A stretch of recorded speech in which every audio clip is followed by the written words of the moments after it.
Hello everyone, welcome to the civil point YouTube platform.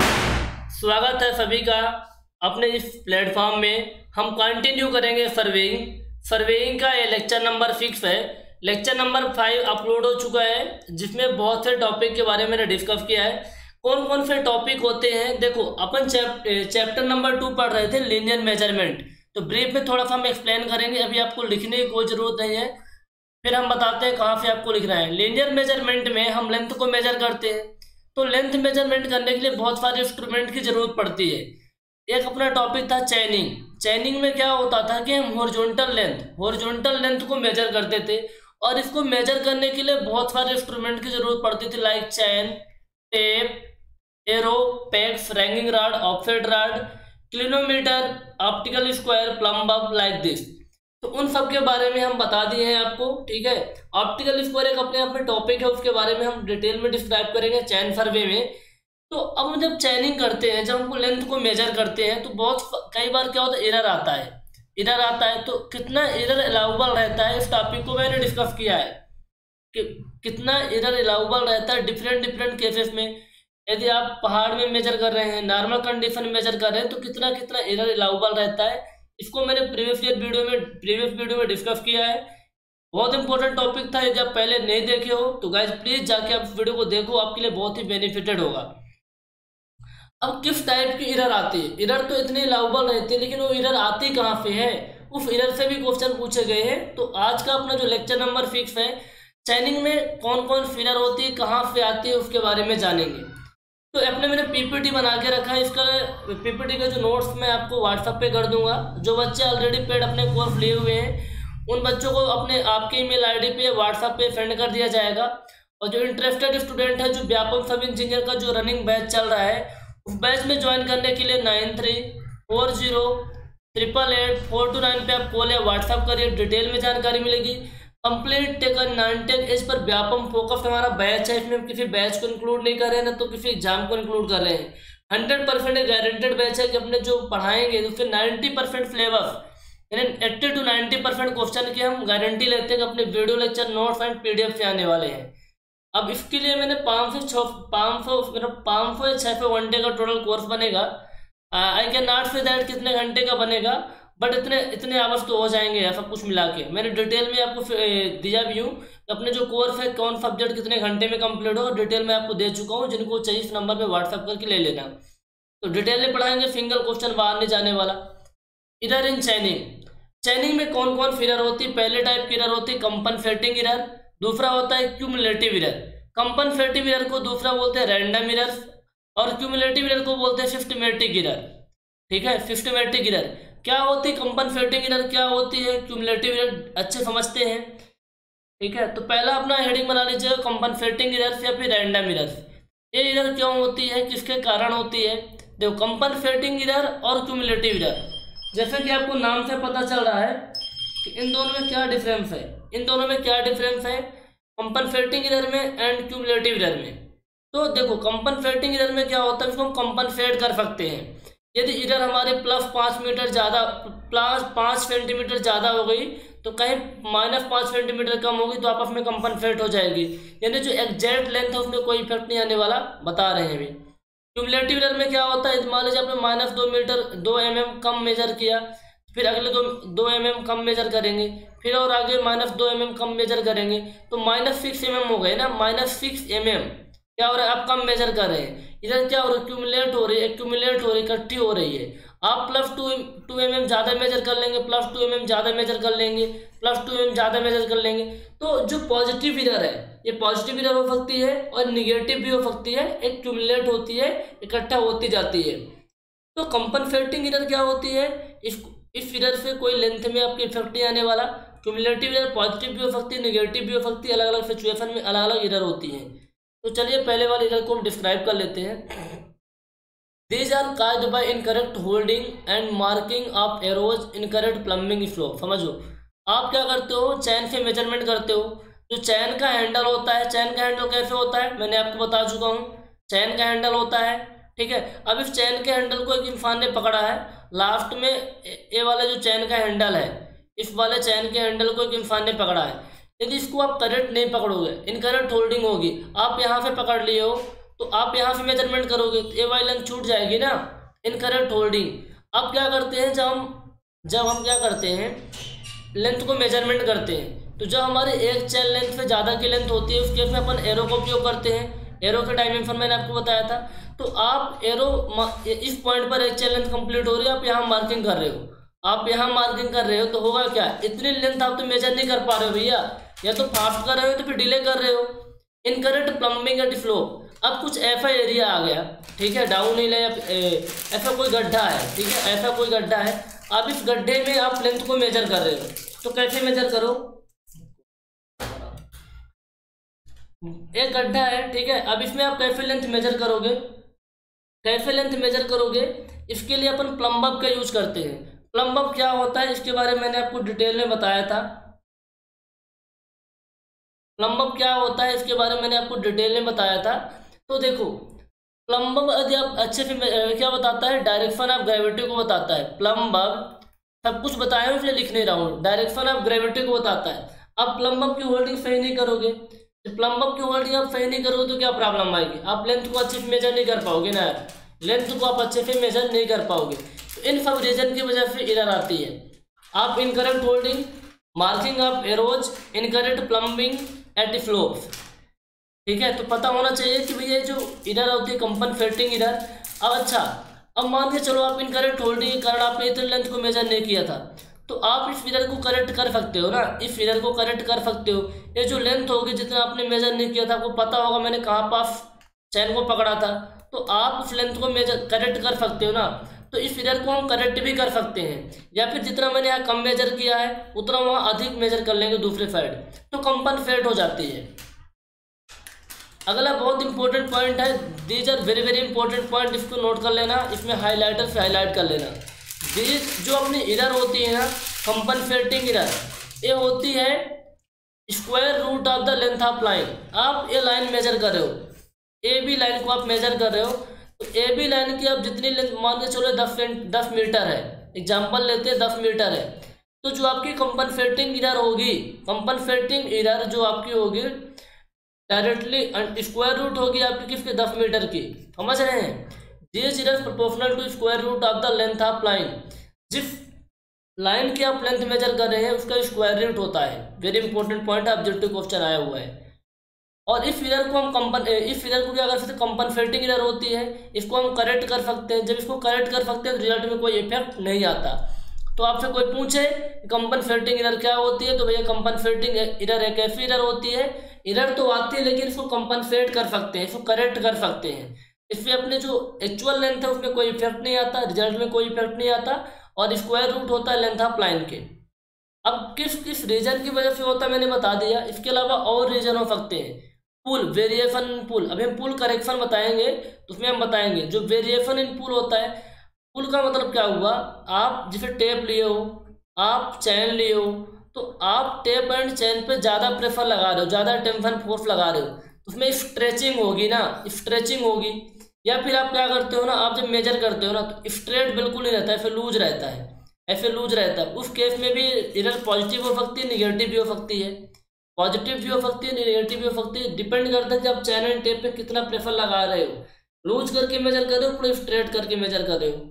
Error in marking in the length, error in marking the length, careless holding and marking, मैंने आपको बता दिया। ये positive and negative हो सकती है कि किस तरीके से हम इसको होल्डिंग करके रखे हुए हैं। अगले टाइप की एरर होती है क्यूमुलेटिव एरर। क्यूमुलेटिव एरर का मतलब होता है, क्यूमुलेटिव का मतलब होता है जुड़ना, या फिर इसको एक्यूमुलेट भी बोल सकते हैं, accumulate, accumulate. These errors are liable to occur in same direction and tend to accumulate due to sag slope। देखो जो एरर होती है भैया उसी डायरेक्शन में आएगी जिस डायरेक्शन में आप सर्वे कर रहे हो।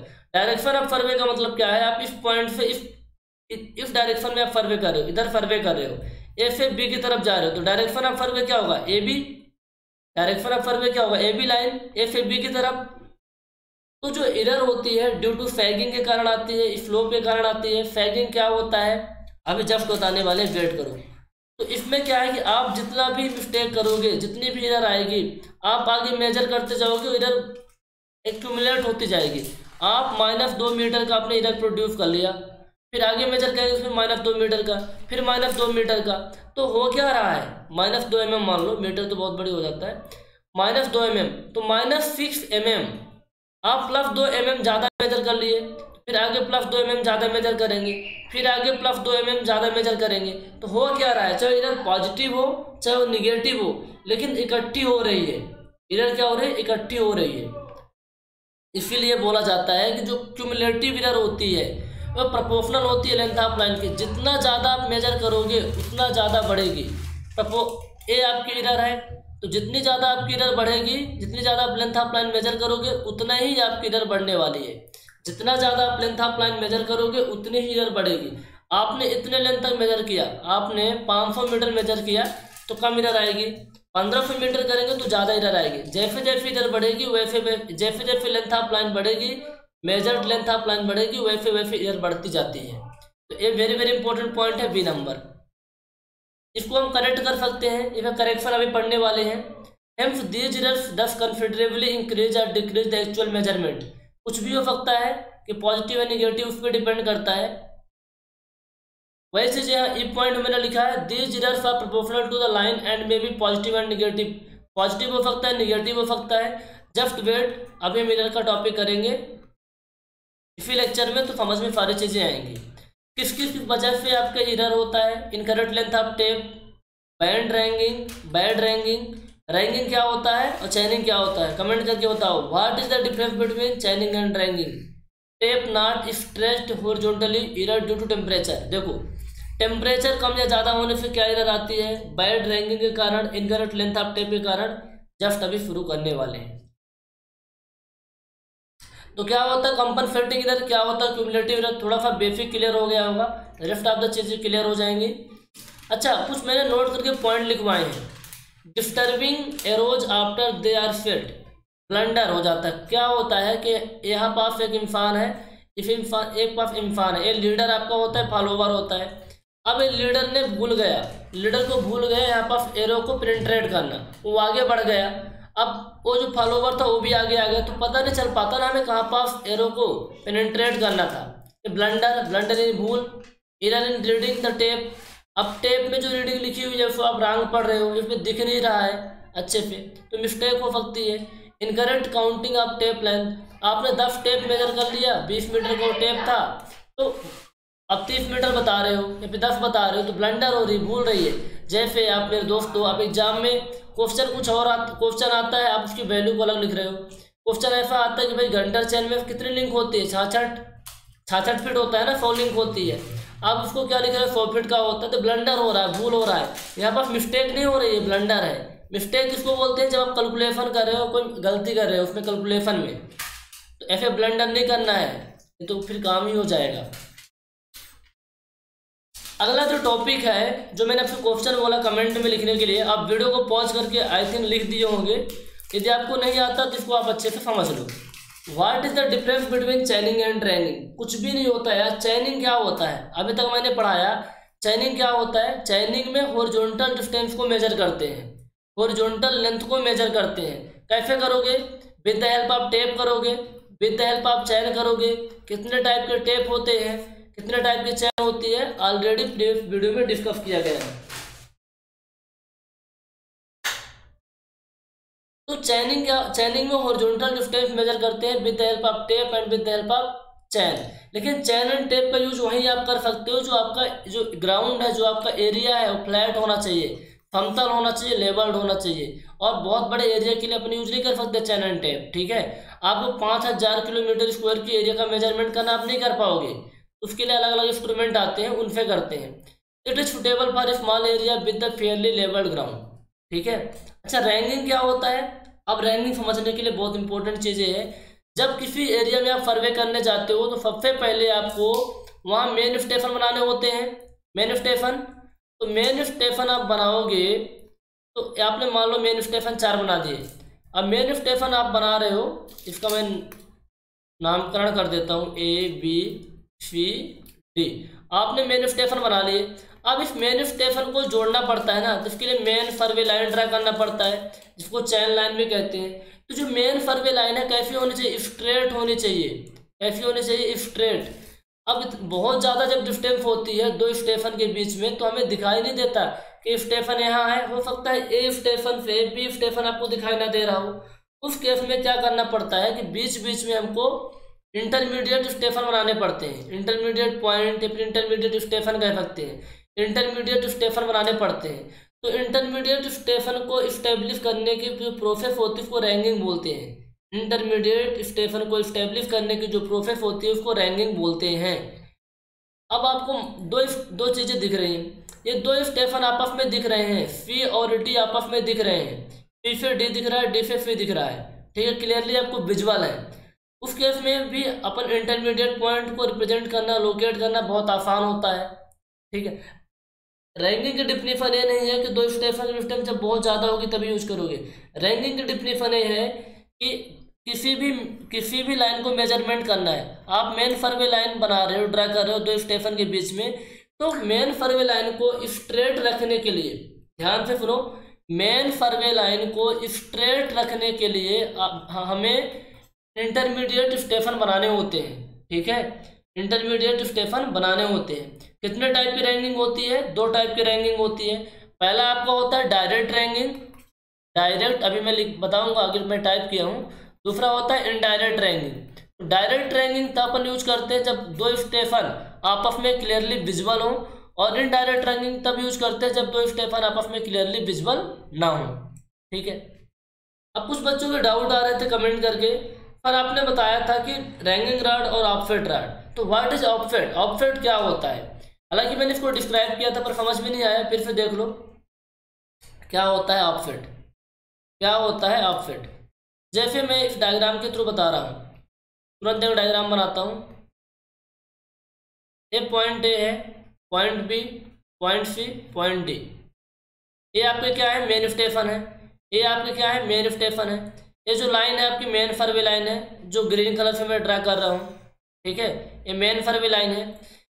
इनसे डिफिनेशन में क्वेश्चन में पूछे गए हैं, ध्यान रखना इन चीज़ों का।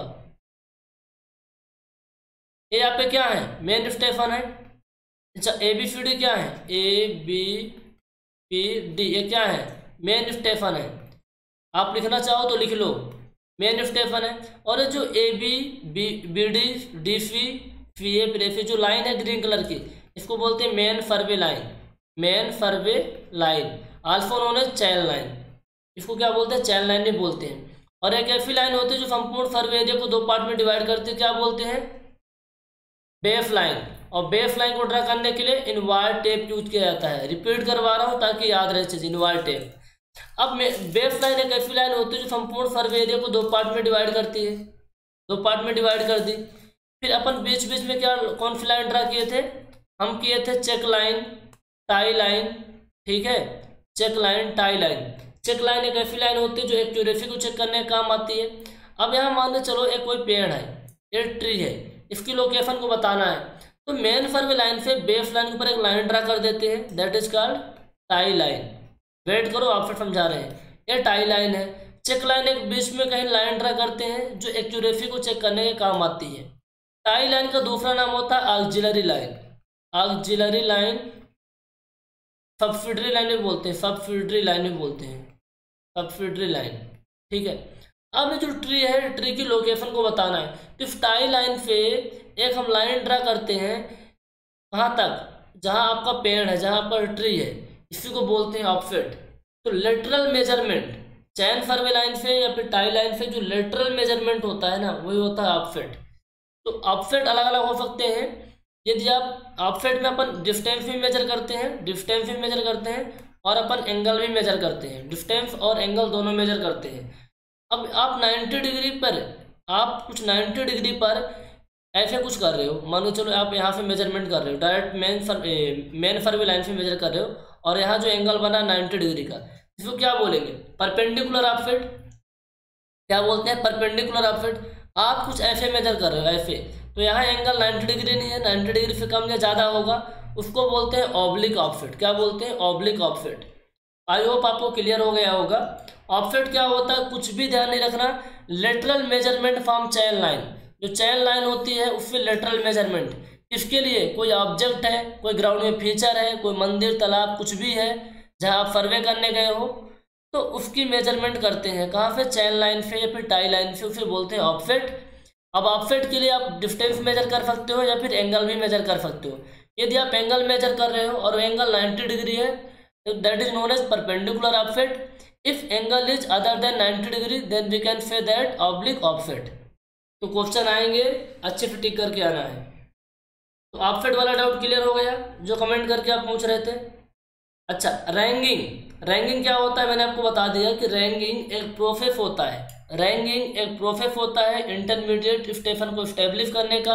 और इंटरमीडिएट स्टेशन क्यों स्टेब्लिश करते हैं, ताकि जो आपकी मेन सर्वे लाइन है, मेन सर्वे लाइन क्या हो, स्ट्रेट रहे, मेन सर्वे लाइन स्ट्रेट रहे। इसीलिए हम क्या करते हैं, रैंगिंग करते हैं। रैंगिंग नहीं, इंटरमीडिएट स्टेशन स्टेब्लिश करते हैं।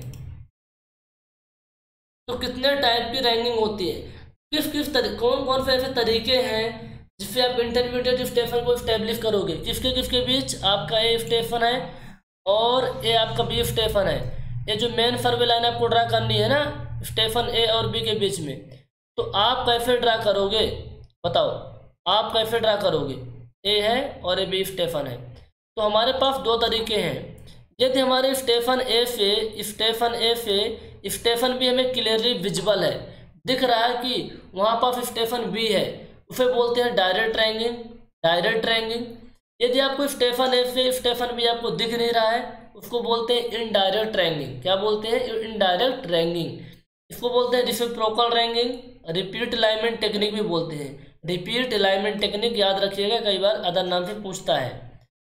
तो अब दो स्टेशन आपस में क्लियरली विजुअल कम नहीं होंगे। कोई पहाड़ आ जाए, है ना, यहाँ पास स्टेशन ए है, स्टेशन बी यहाँ पास है, और बीच में कोई हाईलैंड आ गया, पहाड़ आ गया, या फिर बहुत ज़्यादा घनिष्ठ जंगल आ गया, डेंस फॉरेस्ट आ गया, उस केस में स्टेशन ए स्टेशन बी से क्लियरली विजिबल नहीं होता, उसको बोलते हैं इनडायरेक्ट रैंकिंग। तो अब इनडायरेक्ट रैंकिंग कब करोगे, जो मैं बोल रहा हूँ उस पर जाओ। इनडायरेक्ट रैंकिंग तब करोगे जब आपको स्टेशन ए से स्टेशन बी नहीं दिखेगा। डायरेक्ट रैंकिंग तब करते हैं जब स्टेशन ए से स्टेशन बी दिखता है। अब बोलोगे सर आप करके दिखाओ ना कि इनडायरेक्ट रैंकिंग कैसे कैसे करते हैं। तो देखो दोस्तों, ये यहाँ पर फिर हम करवा तो देंगे, बहुत सिंपल है, कुछ भी नहीं है, बट यहाँ पे क्वेश्चन आपके नहीं आने वाले। क्वेश्चन जहाँ तक मैंने बता दिया वहीं से क्वेश्चन ऑब्जेक्टिव आने वाले हैं कि डायरेक्ट रैंकिंग क्या होता है, इनडायरेक्ट रैंकिंग क्या होता है, परपेंडिकुलर ऑफसेट क्या होता है, ऑब्लिक ऑफसेट क्या होता है, इसलिए हम डिटेल में नहीं जाएंगे। तो इनडायरेक्ट रैंकिंग तब हम अपनाते हैं जब दो स्टेशन आपस में दिखाई ना दे, दो स्टेशन आपस में क्लियरली विजुअल है, देन हम डायरेक्ट रैंकिंग प्रोसेस अपनाते हैं।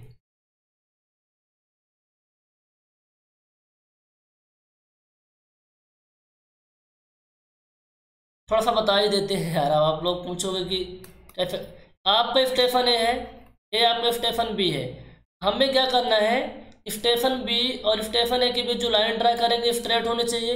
तो जो रैंकिंग राड आप बनाओ रखोगे, है ना, जो इंटरमीडिएट स्टेशन रहेंगे ना बीच बीच में, तो जो आप रैंकिंग राड स्टेब्लिश करोगे, लोकेट करोगे, कुछ इस तरीके से होनी चाहिए कि आपके पास जो रैंकिंग राड है ना आपस में केवल एक दूसरे के पैरेलल होती हैं। कैसे होती हैं, एक दूसरे के पैरेलल होती हैं, मतलब आपको एक ही राड आपको दिखाई देगी, एक ही राड, उस राड के पीछे सारी राड होती है, उस राड के पीछे सारी राड होती है।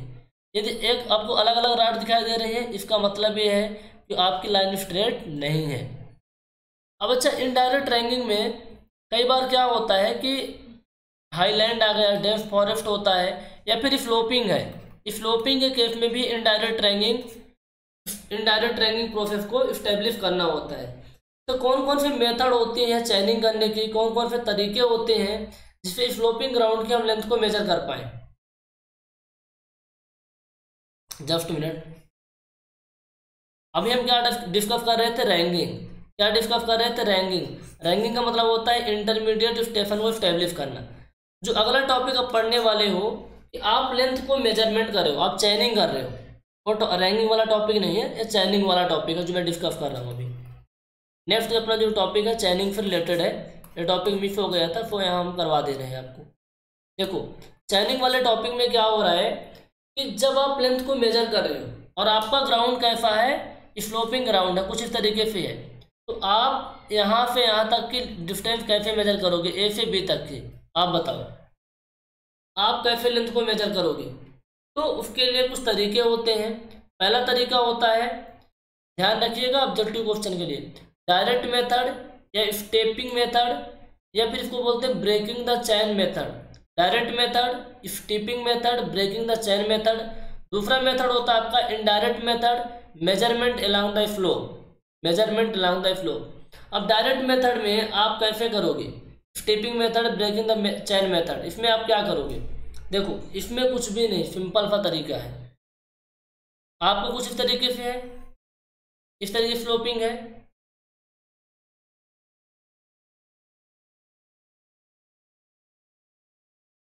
इस तरीके से स्लोपिंग है। अब आपको यहाँ से यहाँ तक की लेंथ मेजर करना है, जो मैं डैश डैश से आपको दिखा रहा हूँ। आप कैसे मेजर करोगे, देखो जनरली जो स्लोपिंग राउंड होता है, स्लोपिंग होता है, वहाँ हम क्या करते हैं, डाउन हिल मेजरमेंट करते हैं। डाउन हिल मेजरमेंट इजी होता है as compare to up hill, as compare to up hill measurement.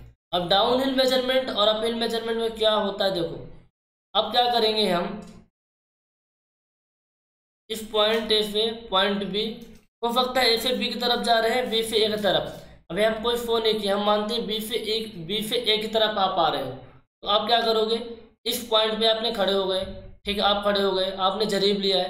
अब आप यहाँ से यहाँ तक की लेंथ को मेजर करोगे, फिर इस पॉइंट पे आप एरो को पेनिट्रेट करोगे, एरो को पेनिट्रेट करोगे, तो ये जो बंदा होगा यहाँ पर जो खड़ा होगा उसको क्या बोलेंगे, फॉलोवर, और ये जो होगा क्या है, आप लीडर हैं। फिर आपने यहाँ तक लेंथ को मेजर कर दी, फिर आप ऐसे जाएंगे, फिर इस पॉइंट पे आप यहाँ पर एरो पेनिट्रेट करेंगे, फिर ऐसे जाएंगे, फिर इस पॉइंट पे। तो डाउन हिल मेजरमेंट करते हैं और इसकी टोटल लेंथ को आप मेजर कर लेंगे कि आपने कितने, जितने आपके जो आपका फॉलोवर होता है, फॉलोवर बहुत अच्छा जुगाड़ होता है यार, जो फॉलोवर है जितने उसके पास एरो होते हैं उतनी चैन लेंथ आपने मेजर की और उसको कैलकुलेट कर लेते हो, उसको आप कैलकुलेट कर लेते हो। इस फॉलोवर के पास मान लो 5 एरो आ गए, कितने एरो आ गए, 5 एरो, क्योंकि क्या करता है फॉलोवर जो था एरो को कलेक्ट करता जाता है, ठीक है। 5 एरो आ गए, अब 20 मीटर की चैन है तो 100 मीटर हो जाएगा, टोटल लेंथ कितनी हो जाएगी, 100 मीटर। बहुत आसानी से आप मेजर कर सकते हो। ये होता है आपका डायरेक्ट। तो कैसे करते नहीं पूछेगा, नेम पूछेगा, मेथड। तो 2 मेथड होती है ना, ये वाला पहला वाला डायरेक्ट मेथड था, और इसमें कुछ पॉइंट अब लिखे गए हैं, आप चाहो तो पढ़ लो। In this method distance is measured by the distance in fact horizontal length, वो तो मैंने बताया किस तरीके से करते हैं। Chaining is done down hill then up hill, हम डाउन हिल मेजरमेंट करते हैं as compare to up hill. क्या होता है कि आप अप हिल मेजरमेंट करोगे, आप अप हिल मेजरमेंट करोगे तो आप कैसे ऐसे मेजर करोगे यार, फिर ऐसे, तो इसमें प्रॉब्लम होती है। जो आपका वो होता है क्या, लीडर होता है यानी फॉलोवर होता है, इसको एरो कलेक्ट करने में प्रॉब्लम जाती है। ऐसा अपन नहीं करते, डाउन हिल ही करते हैं, इतनी झंझट क्यों क्रिएट करेंगे हम।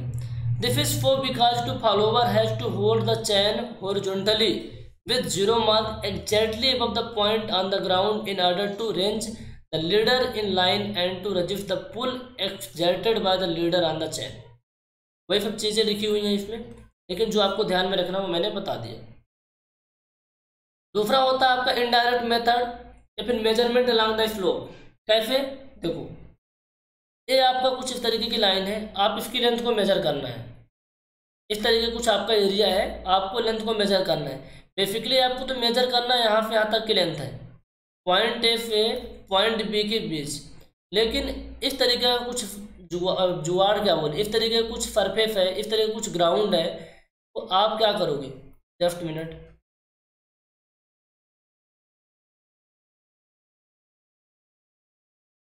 ऐसे कुछ सिचुएशन है कि ये पूरा ऐसे बना हुआ है,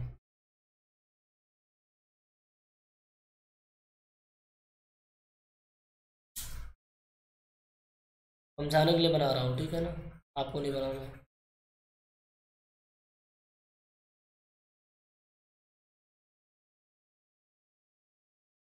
ऐसे कुछ बनाओ, ऐसे कुछ आपका एरिया पहाड़ी एरिया है, अब पहाड़ी एरिया में आपको लेंथ मेजर करनी थी, तो आप कैसे करोगे, आपको ए वाली लेंथ चाहिए, बेसिकली आपको ए वाली लेंथ चाहिए एल।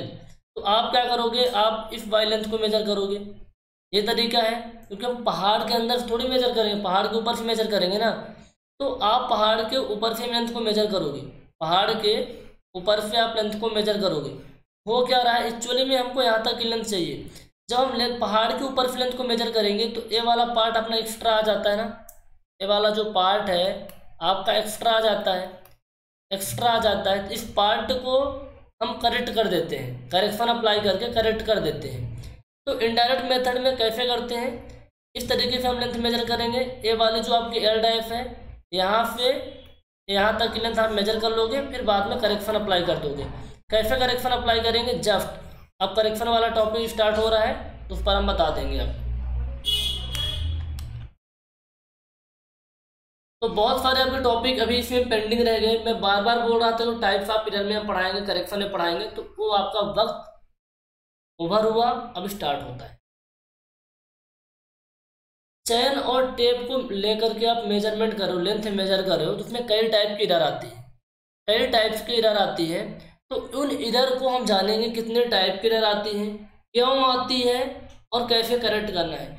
इस पर्टिकुलर टॉपिक में जानते हैं कि ये एरर कैसे आती है, कैसे आती है, ठीक है, कैसे आती है, क्यों आती है।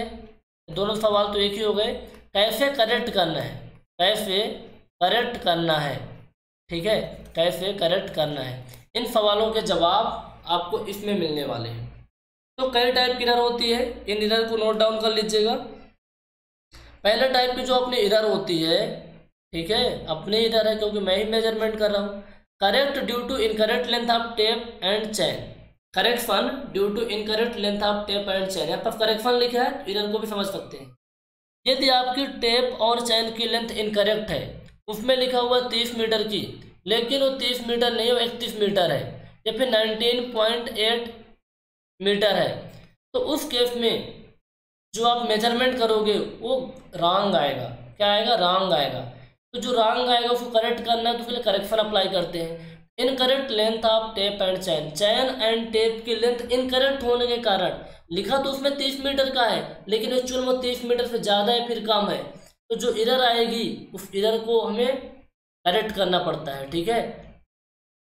Correction due to slope, slope वाला मैंने बता दिया आपको, अभी बता रहा था ना स्लोप वाला। आप क्या करते हो, बेसिकली आप इस वाई लेंथ को मेजर कर लेते हो, इस वाई लेंथ को आप मेजर कर लेते हो, आपको चाहिए ये वाई लेंथ, ठीक है। तो यहाँ पर जो करेक्शन होता है इसको हम सीखेंगे। Correction due to alignment, alignment का मतलब क्या हुआ, आप मेजर को आपको सीधे जाना था लेकिन आपने क्या किया, पहले ऐसे जाते जाते नीचे चले गए, फिर आपको नीचे चले गए तो फिर आपको ऊपर आना पड़ेगा, फिर आपने ऐसे चला गया।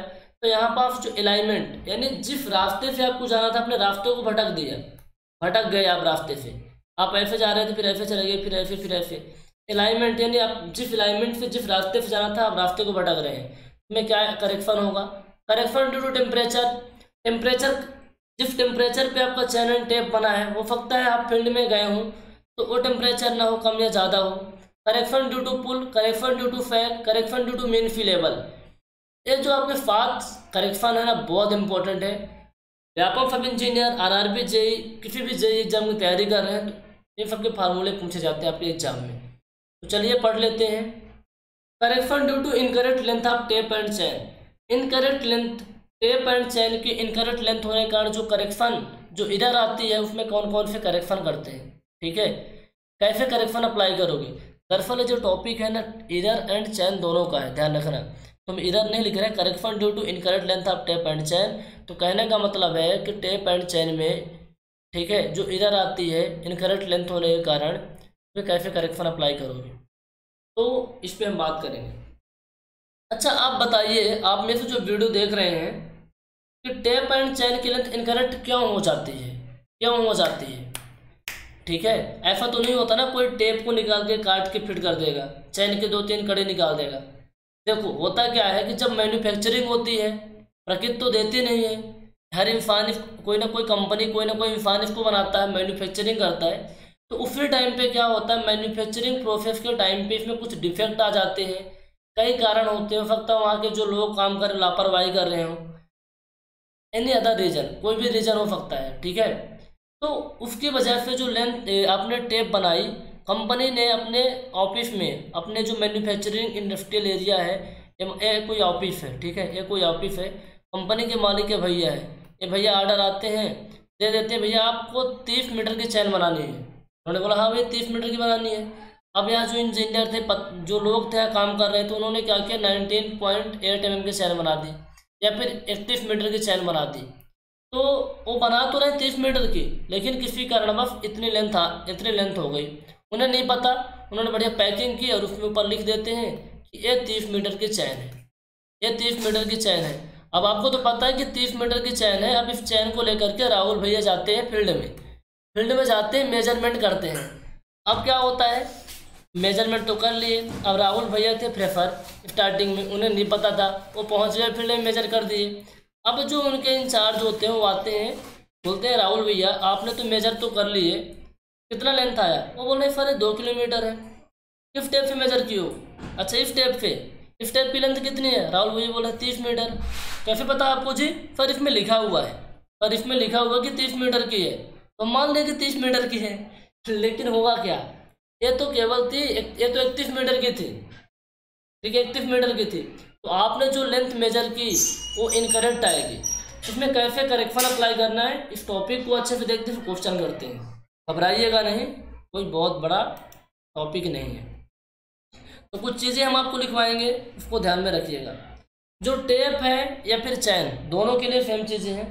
उसके ऊपर जो लेंथ लिखी हुई है, ठीक है, उसको हम लिखते हैं कैपिटल एल से, कैपिटल एल से। ए आपका, हम इसको अब रिप्रेजेंट कर रहे हैं कैपिटल एल से। किसी बुक में कोई टीचर सबका अलग अलग तरीका होता है, ठीक है। कैपिटल एल से लिख रहे हैं करेक्ट लेंथ ऑफ टेप, या फिर ध्यान रखना जो लेंथ या जो टेप चैन के ऊपर लिखी होती है उसे बोलते हैं डिजिग्नेटेड लेंथ। जो लेंथ टेप या चैन के ऊपर लिखी होती है उसे बोलते हैं डिजिग्नेटेड लेंथ, ठीक है। तो इसको हम मानेंगे correct length of tape, correct length of tape,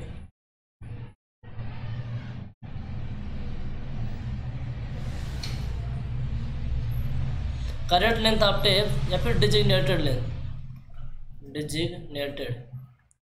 designated length. समझ में नहीं आया होगा, पर करेक्ट क्यों बोल रहे हैं? जो लिखा हुआ है वही तो करेक्ट है, एक्चुअल में जो है उसकी हम बात नहीं कर रहे। जो उसमें लिखा हुआ है आप उसी को मानोगे ना। दुनिया किस पे बात करती है? जो लिखा होता है कागज़ में, जो रफ उसमें टेप में, जो चैन में जो लिखा हुआ है वो तो करेक्ट है ना। जो लिखा हुआ है वो तो करेक्ट है। आपको तो 30 मीटर वाले चैन की ज़रूरत थी, 30 मीटर वाले टेप की ज़रूरत थी। पहले क्या था, करेक्ट लेंथ ऑफ टेप या फिर डिजिग्नेटेड लेंथ, ठीक है। एक्चुअल में जो लेंथ है उसकी है, जब बाद में पता चला उसको देते हैं L dash, wrong length of tape,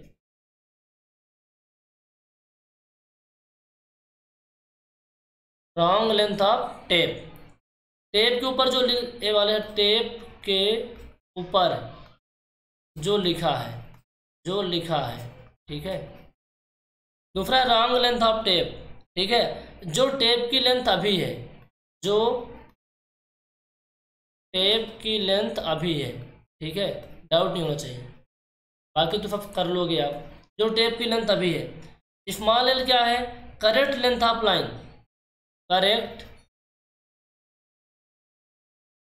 length of line, correct length of line.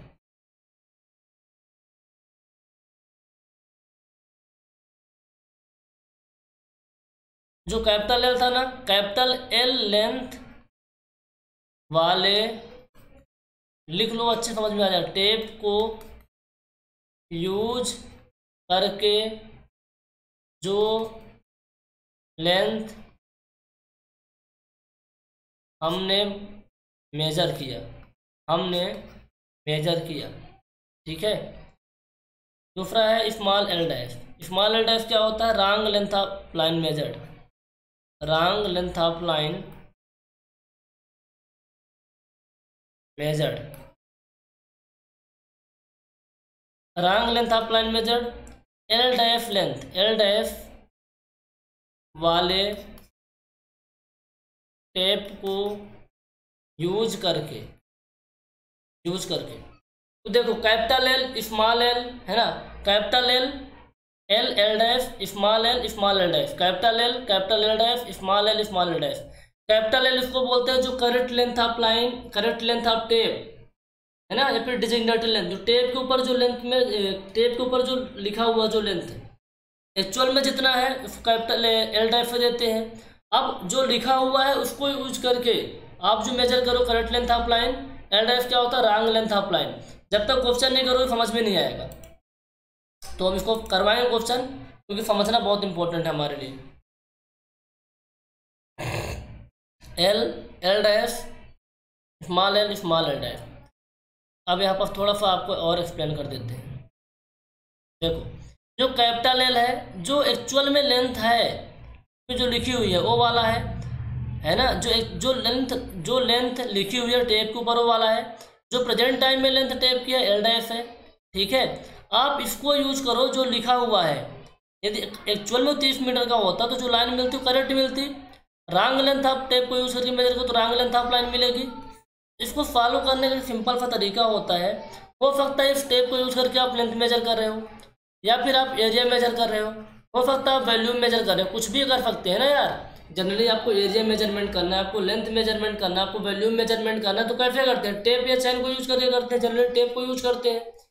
तो लीनियर मेजरमेंट करोगे, एरिया का मेजरमेंट करोगे, वैल्यूम का मेजरमेंट करोगे, तो यही तरीका होता है। तो लीनियर मेजरमेंट आप करोगे तो उस केस में आप कैसे फॉलो करोगे, कैसे करेक्शन अप्लाई करोगे, कैसे लिखोगे, तो for linear measurement, for linear measurement में लेंथ मेजर करते हैं, ठीक है, लेंथ मेजरमेंट करते हैं। तो चाहे आप लीनियर मेजरमेंट करो, चाहे एरिया का, चाहे वैल्यूम का, ये थंब रूल याद रख लेना। एक थंब रूल होता है right into right, right into right equal to wrong into wrong, left into left नहीं, रॉन्ग इंटू रॉन्ग। अब राइट क्या है, राइट क्या है, जस्ट मिनट मैं कॉल रिसीव कर लेता हूँ। हाँ दीदी, हाँ बताइए ना, राहुल से बात करने क्लास लिया हूँ। राहुल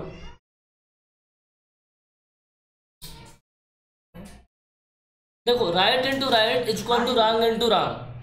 अब राइट इंटू राइट क्या होता है, रॉन्ग इंटू रॉन्ग। देखो राइट इंटू राइट क्या था, right length of tape, right length of line, wrong length of tape, wrong length of line, ठीक है।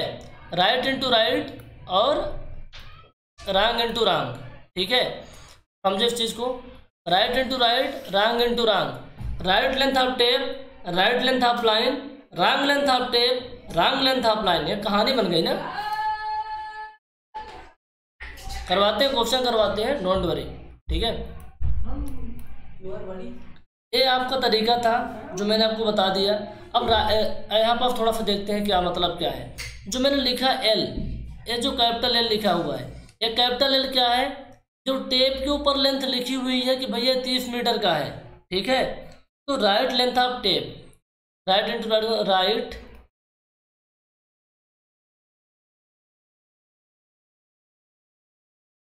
Right length of tape into right length of line, right length of line, कहाँ, जहाँ ground में major करो, आकाश में, ground में ना, right length of line measured on ground, ठीक है, इज इक्वल टू क्या लिखोगे आप, रॉन्ग लेंथ ऑफ टेप, जिसको लग रहा है ना बहुत स्लो पढ़ा रहा है, 1.2 1.5 की स्पीड पे आप देखो, wrong length of tape into wrong length of line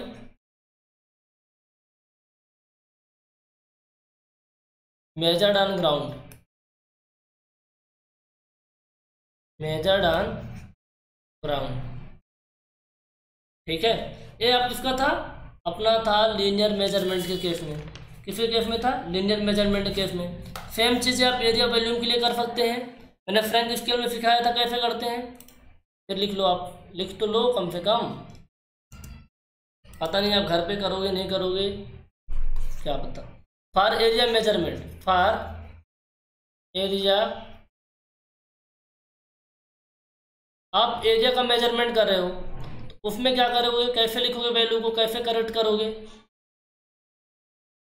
कुछ नहीं होता, मैंने आपको क्या बताया, right into right, wrong into wrong, ये लिखवाया था मैंने, ये थंब रूल होता है। अब एरिया केस में क्या करोगे, एरिया केस में आप एरिया का मेजरमेंट करोगे, किसकी सहायता से, with the help of tape, with the help of chain, ठीक है। आप ये लिनियर मेजरमेंट वाला कॉन्सेप्ट क्लियर हो गया, तो अब एरिया वाले पे चलते हैं। इसमें हम क्या कर रहे थे, लेंथ को मेजर कर रहे थे, ये वाला, इसमें एरिया का मेजरमेंट करेंगे। एल इंटू ए का ए हो जाएगा, ए का स्क्वायर, एल का स्क्वायर कर देंगे दरअसल यहाँ पास, और एल डैश इंटू ये क्या हो जाएगा आपका, wrong length of area measured, ठीक है, wrong length of area measured. इस तरीके से लिखो, या फिर इसका एक तरीका और है, आप ऐसे ना लिखो, समझ में नहीं आएगा, तो एल इंटू ए बराबर एल डैश इंटू ए डैश। ये ज़्यादा सही तरीका लग रहा है, ठीक है, ये ज़्यादा सही तरीका लग रहा है।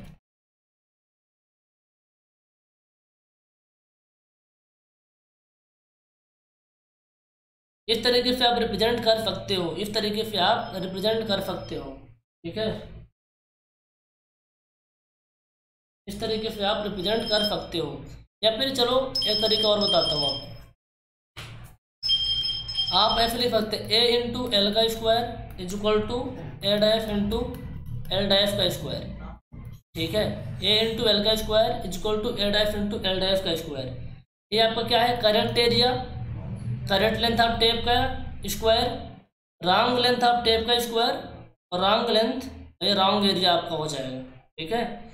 समझ में नहीं आ रहा है ना, समझाते हैं 10 मिनट। ए क्या है, करेक्ट एरिया, एल क्या, करेक्ट लेंथ ऑफ टेप का स्क्वायर, ए डैश क्या है, ए डैश आपका क्या है, wrong area, wrong length of tape का स्क्वायर, ठीक है, रॉन्ग लेंथ ऑफ टेप का स्क्वायर, ठीक है। इसको आप फॉलो मत करना, इस वाले को फॉलो कर लेना। हर वैल्यू मेजरमेंट देखो कैसे करेंगे,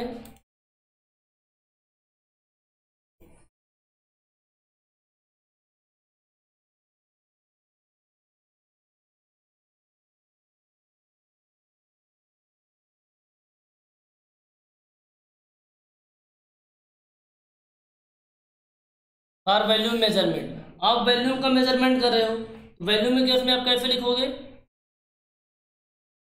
v into L cube is equal to V dash into L dash का क्यूब, ठीक है, V dash into L dash का क्यूब। v क्या है आपका करेक्ट वैल्यू, l क्या है करेक्ट लेंथ ऑफ टेप का स्क्वायर, a आपका क्या है wrong length of tape, wrong length of tape का क्यूब, ठीक है, रॉन्ग लेंथ ऑफ टेप का cube, correct value correct length of tape का cube, wrong value wrong length of tape का क्यूब। देखो कितने कॉल आ रहे हैं, आप लोग भी इंटरेस्टेड है ज्वाइन करने के लिए, तो आप लोग भी हमें कॉल करो 9340888429 पे, ठीक है। तो मैं जब समराइज कर देता हूँ कि जो अपन करेक्ट लेंथ ऑफ मतलब incorrect length of tape and channel जो एरर आती है उसको कैसे हम वैल्यू पुट करते हैं, ठीक है, कैसे हम पुट करते हैं, देखो कैसे मिलेंगे। देखो हम क्या करते हैं, L into L dash small L into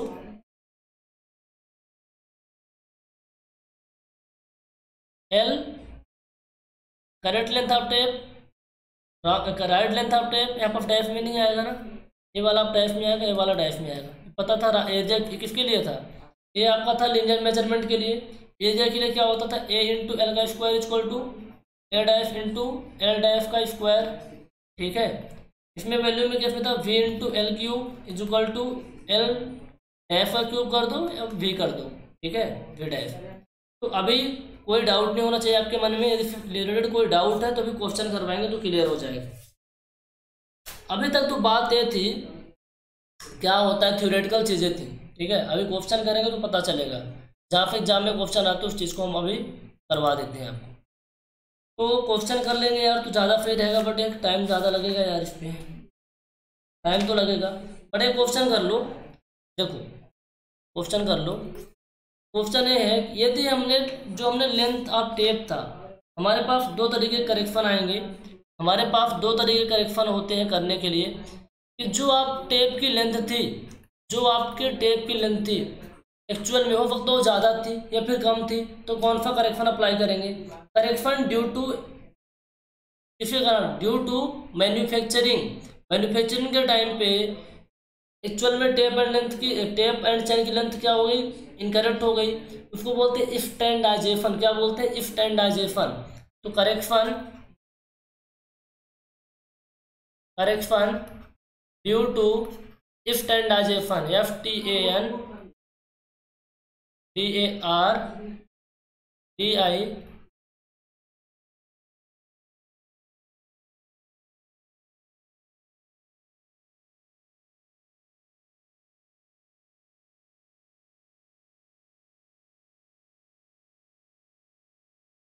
correction due to standardization at the time of manufacturing process, जो डिफेक्ट आ जाता है उसके कारण जिसमें जो एरर आती है उसको बोलते हैं स्टैंडर्डाइजेशन। ठीक है, तो क्या हो सकता है?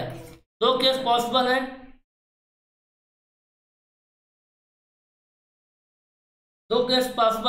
If L dash is greater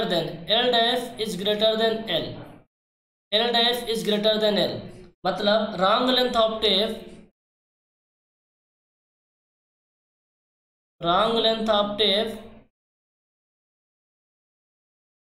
ज़्यादा है, रॉन्ग लेंथ ऑफ टेप ज़्यादा है डेजिग्नेटेड लेंथ पे, तब कौन सा करेक्शन अप्लाई करेंगे? कहने का मतलब है ये डेजिग्नेटेड लेंथ आपकी टेप के ऊपर 30 मीटर लिखा हुआ है कि टेप के ऊपर लिखा है 30 मीटर लेकिन वह है 31 मीटर, तो उस केस में कौन सा करेक्शन अप्लाई करेंगे? दूसरा केस क्या पॉसिबल है? If L is greater than L dash, इसका मतलब क्या हुआ? डेजिग्नेटेड लेंथ, टेप के ऊपर जो लेंथ लिखा हुआ है वो ज़्यादा है, एक्चुअल में जो टेप की लेंथ है वो कम है। तो डेजिग्नेटेड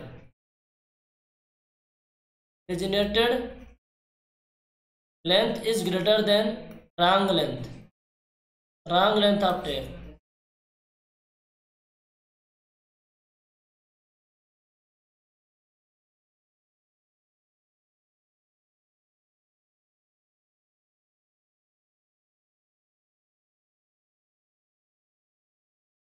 ठीक है, समझ में आ रही?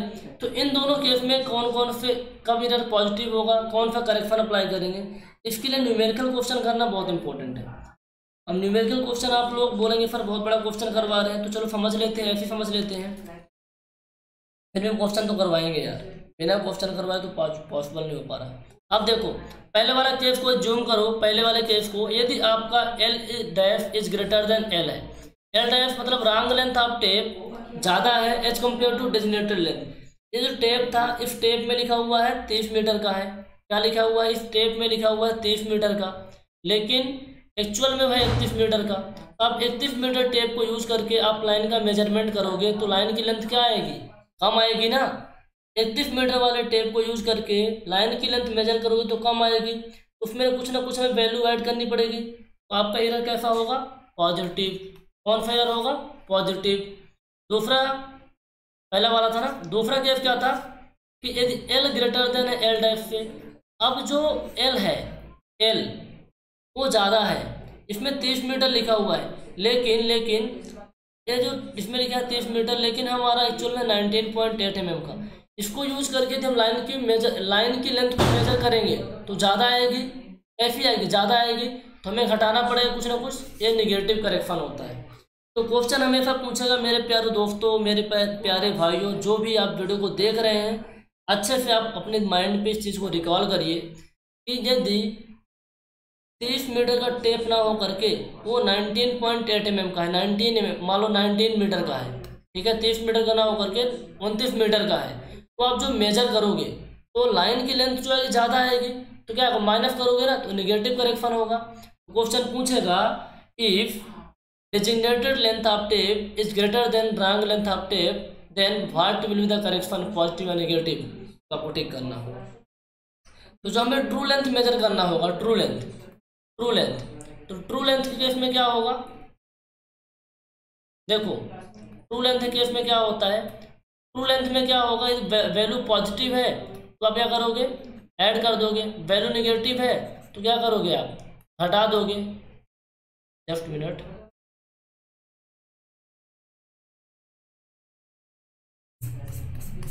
ठीक है।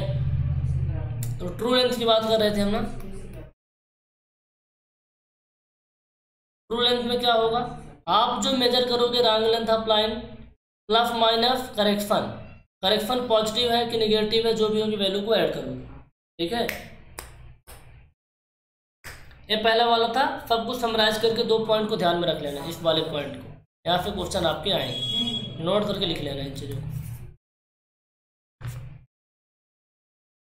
अगले टाइप का जो करेक्शन है, correction due to flow, question करवाएंगे, वेट करो, इसी वीडियो में टाइम मिलता है, फिर अगले वीडियो में और क्लियर होगा। करेक्शन ड्यू टू फ्लो, थोड़ा अपने आप को फ्रिंक करना पड़ता है यार, चीज़ों को हमें थोड़ा माइंड को रखना पड़ता है कि मैं व्यापम के लिए या फिर केवल जेईई एग्जाम के लिए पढ़ा रहा हूँ, ठीक है, इसलिए हमें ऐसा करना पड़ रहा है। अदरवाइज हम जो फिफ्थ जेईई का बैच होता है ना, कोई एई का बैच होता है, उसमें तो सब कुछ डिटेल में हम करवाते हैं। फिर तो आप ऐसा पढ़ने लग जाएंगे तो फिर सिलेबस नहीं कवर हो पाएगा, और जो एग्जाम में आता है वही पढ़ना। देखो 55 मिनट हो चुके हैं अब तक में, एक और पढ़ लो 12 भी। Correction due to flow, correction due to flow, आप पढ़ रहे थे ना अभी ना, स्टेपिंग में कौन कौन सी प्रोसेस होती है, फ्लो के केस में कौन कौन सी मेथड होती है चैनिंग के लिए। करेक्शन ड्यू टू फ्लो क्या होता है क्या नहीं होता, चैन एंड टेप से अपन वही मेजरमेंट करते हैं जहाँ स्लोप क्या हो, फ्लैट हो, समतल हो। लेकिन यदि मान लो फ्लैट नहीं है, हॉरिजॉन्टल प्लेन नहीं है, आपको कुछ स्लोप वाला मिल जाता है, तो उसके फिर कुछ ना कुछ करेक्शन अप्लाई करना पड़ेगा। तो करेक्शन क्या होता है, देखो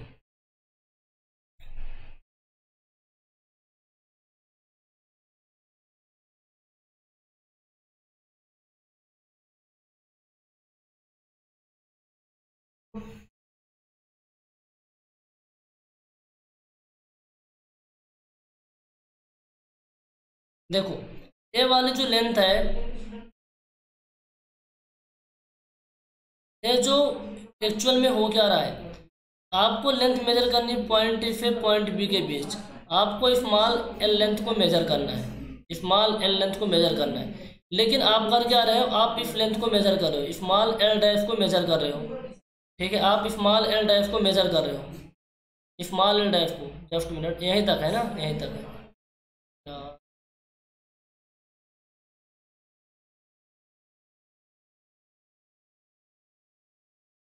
जस्ट मिनट यार, ये पेन पता नहीं क्या प्रॉब्लम है।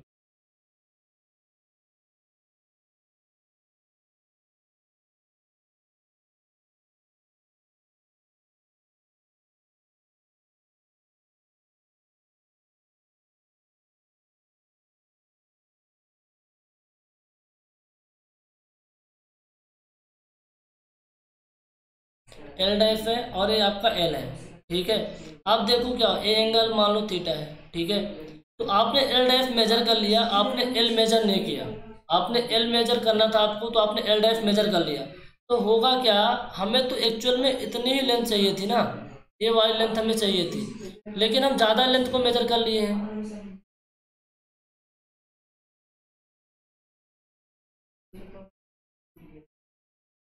यार अभी हम कलर को चेंज नहीं करेंगे, ठीक है ना, आप परेशान मत होना, पेन हमारा काम नहीं कर रहा है।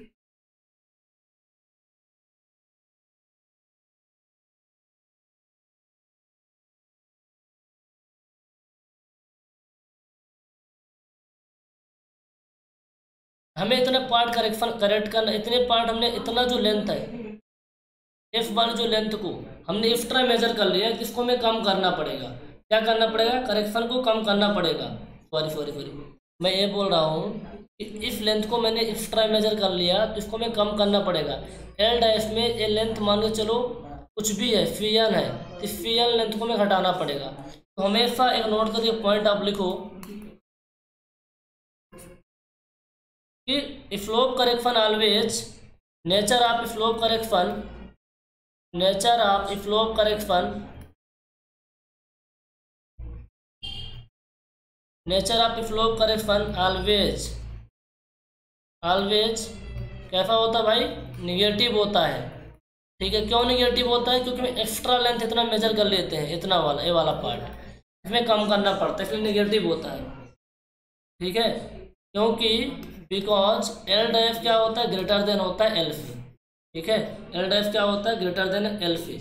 तो इसका डायरेक्ट फार्मूला कि L dash greater than L से है, तो हमें कितना करेक्शन अप्लाई करना पड़ेगा? हमें भाई देखो, हमें कितना लेंथ कम करना पड़ेगा? एल डैश में कितनी वैल्यू को हमें घटाना पड़ेगा? ठीक है, कितनी वैल्यू को हमें घटाना पड़ेगा, उसे बोलते हैं करेक्शन।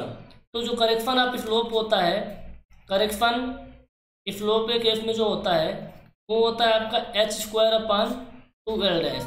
एच क्या है?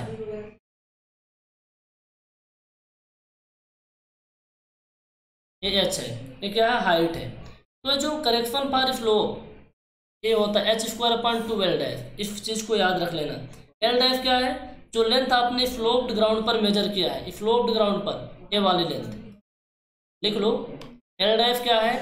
जो लेंथ आप स्लोप्ड ग्राउंड पे मेजर किए हैं। फार्मूला डायरेक्ट याद रख लेना। करेक्शन फॉर स्लोप होता है H square upon 2 L dash. ठीक है, अब इसको थोड़ा सा और आगे कर लेते हैं। एक डायग्राम बनाता हूँ, फिर मैं पेन देखो कलर चेंज करता हूँ तो प्रॉब्लम हमें आती है, कुछ ना तो मिट रहा है यहाँ पास।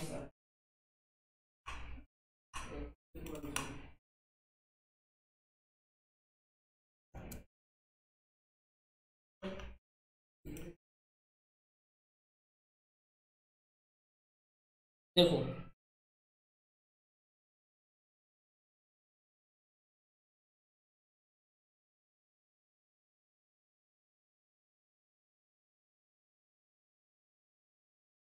एक्चुअल में आपने इस लेंथ को मेजर कर लिया था इस तरीके से, और आपको मेजर क्या करना था? ए वाली लेंथ। ठीक है, ए वाली लेंथ कुछ ऐसे मान लो सिस्टम था, ये आपका एच था। ठीक है, ये थीटा है। ठीक है, ये क्या है? थीटा है। तो इसको इस तरीके से लिख सकते हैं क्या?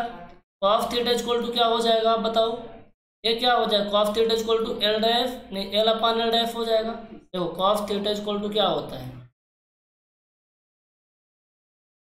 आधार बटा कर्ण होता है। आधार बेस अपान हाइपोटेन्यूस होता है, तो बेस क्या है आपका? एल है। हाइपोटेन्यूस क्या है? एल डैश है। तो कॉस थीटा अपान क्या होता है? बेस अपान हाइपोटेन्यूस होता है, तो एल अपान एल डैश हो जाएगा। तो देखो एल इक्वल टू कितना हो जाएगा? देखिए यहाँ पास L dash cos theta, question यहाँ से आया हुआ है इसलिए लिखवा रहा हूँ। एल बराबर क्या हो जाता है? L dash cos theta. क्या होता है? L cos theta. आपको पता है, मैंने बताया करेक्शन क्या होता है? करेक्शन हमें करना पड़ेगा, एल डैश में एल घटाना पड़ेगा, जो वैल्यू आएगी वही करेक्ट करने पड़ेगा। अरे भाई इस वाले वैल्यू से इस वैल्यू घटा देंगे तो ए वाला करेक्शन आपका आ जाएगा। ठीक है, तो यदि इसको मैं फिर पुट करें तो क्या हो जाएगा? L dash minus L dash cos theta, ये वाले वैल्यू को मैंने पुट किया, एल डैश कॉमन कर लेंगे तो 1 माइनस कॉस थीटा, तो ये करेक्शन आपका आएगा। ठीक है,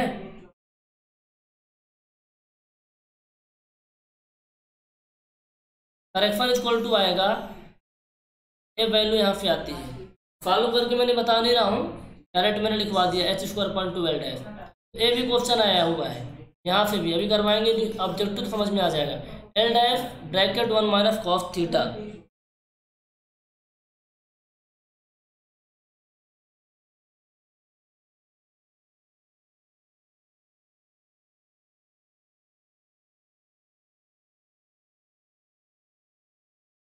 ठीक है, आ रही बात समझ में? इस चीज़ को ध्यान रख लेना, इस चीज़ को ध्यान रख लेना। स्लोप करेक्शन हमेशा नेगेटिव होता है, 3 पॉइंट इसमें ध्यान रखना है। स्लोप करेक्शन हमेशा नेगेटिव होता है, कितना होता है? H square upon 2 L dash, और एक ए वाली वैल्यू को ध्यान रखना। 3 चीज़ इसमें इंपॉर्टेंट है। Correction due to alignment, alignment के कारण क्या करेक्शन अप्लाई करना पड़ता है? थोड़ा सा और कर लेते हैं यार, वीडियो को छोड़ना नहीं है आपको। करेक्शन ड्यू टू अलाइनमेंट, जब हम लेंथ को मेजर करते हैं, मैंने आपको बताया कि जो हमारा मेन सर्वे लाइन होता है, हमारा एक टारगेट ये होता है कि जो हम लाइन मेजरमेंट कर रहे हैं स्ट्रेट होनी चाहिए। ऐसी होनी चाहिए, स्ट्रेट होनी चाहिए। बट हम कई बार क्या है, स्ट्रेट नहीं जाते, कुछ ऐसे जाते हैं। फिर हमें पूरा तो ऐसे जाना चाहिए था ना, इस तरीके से जाना चाहिए था। पर हम कई बार क्या होता है ऐसे चले जाते हैं, तो फिर ऐसे चले गए, जब आप नीचे आओगे तो ऊपर तक भी जाना पड़ेगा, अपने आप अलाइनमेंट से भटक रहे हो, तो ए वाले जो हाइट आपकी क्या है, एच है, ए वाली क्या आपकी हाइट एच है, ठीक है। तो इसमें भी तो वही हो रहा है, इसमें भी तो स्लोप आ रहा है, एक आपका ए स्लोप आ रहा है, एक स्लोप ए आ रहा है, तो इसमें भी क्या करना पड़ेगा, कहीं ना कहीं लेंथ ज़्यादा हो रही है ना, आप टोटल आपको ऐसे जाना चाहिए था, तो आप नीचे गए फिर ऊपर आए, तो इसमें भी एक स्लोप आ रहा है, क्या आ रहा है, स्लोप आ रहा है। स्लोप जहाँ आता है करेक्शन कैसा होता है, निगेटिव होता है, तो नोट करके पॉइंट लिख लो आप, नोट करके पहला point, nature of correction, nature of correction, nature of correction due to alignment, due to alignment, due to alignment always कैसा होता है भाई, निगेटिव होता है, निगेटिव होता है क्योंकि स्लोप ऑलरेडी आ रहा है। तो इसमें कितने स्लोप आ रहे हैं, दो स्लोप आ रहे हैं, जो स्लोप करेक्शन, जो स्लोप में करेक्शन करते हैं उसका 2 टाइम हो जाएगा, करेक्शन जो होगा 2 इंटू एच स्क्वायर अपान 12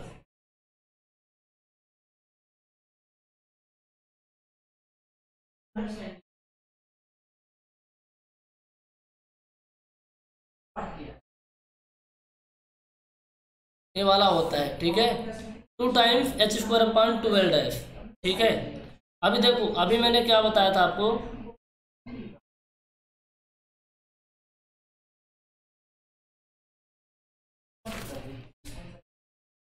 अभी मैंने आपको बताया था एच स्क्वायर अपान 12 होता है, तो यहाँ पर 2 टाइम्स हो जाएगा एच स्क्वायर अपान 12, 2 फिर 2 कैंसिल कर देंगे, तो क्या आ जाएगा H square upon L dash, ठीक है, H square upon L dash, question आएगा टिक करके आ जाना। करेक्शन ड्यू टू जो अलाइनमेंट होता है H square upon L dash होता है, ठीक है, H square upon L dash होता है, इस चीज़ को ध्यान में रख लेना। क्वेश्चन आएगा करेक्शन ड्यू टू अलाइनमेंट, एक नोट करके दूसरा पॉइंट लिख लेना, correction due to alignment, correction due to alignment क्या होता है, directly proportional to H square होता है और inversely proportional to 1 upon L dash होता है, ठीक है, इस चीज को ध्यान रख लेना। अब अगला करेक्शन है correction due to temperature, correction due to temperature, correction due to temperature,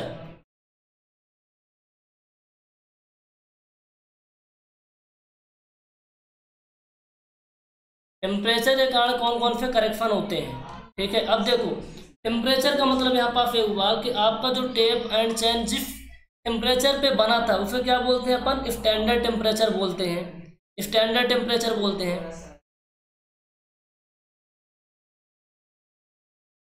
standard temperature बोलते हैं जिस टेम्परेचर पे आपका टेप या चैन बना था। टेम्परेचर जिस टाइम पे आप फील्ड में मेजर कर रहे हो, temperature at the time of measurement, जिस टाइम पे आप लेंथ को मेजर कर रहे हो ग्राउंड पे जाके, उस टाइम पे जो टेम्परेचर है टीएम है, जिस टाइम पे आपका बना था टेप टी नॉट था, अब टीएम है, तो हो सकता है जो टीएम है कम या ज़्यादा हो, पहले वाले टेम्परेचर से कम हो या फिर ज़्यादा हो, कुछ भी हो सकता है। तो 2 केस बनेंगे, पहले वाले केस में हो सकता है केस ए में कि आपका जो स्टैंडर्ड टेम्परेचर है वो कम हो, इससे temperature at the time of measurement. दूसरा केस क्या होता है, केस बी में temperature at the time of measurement वो कम हो जिस टाइम पे आपका टेप या चैन बना तो उसके टेम्परेचर से, ठीक है। तो 2 केस पॉसिबल है, क्या ए वाला करेक्शन पॉजिटिव होगा, क्या ए वाला निगेटिव होगा, कि ए वाला पॉजिटिव वाला निगेटिव होगा, कुछ भी पता नहीं है। जब पता नहीं है तो आगे थोड़ा सा एनालिसिस कर लेते हैं,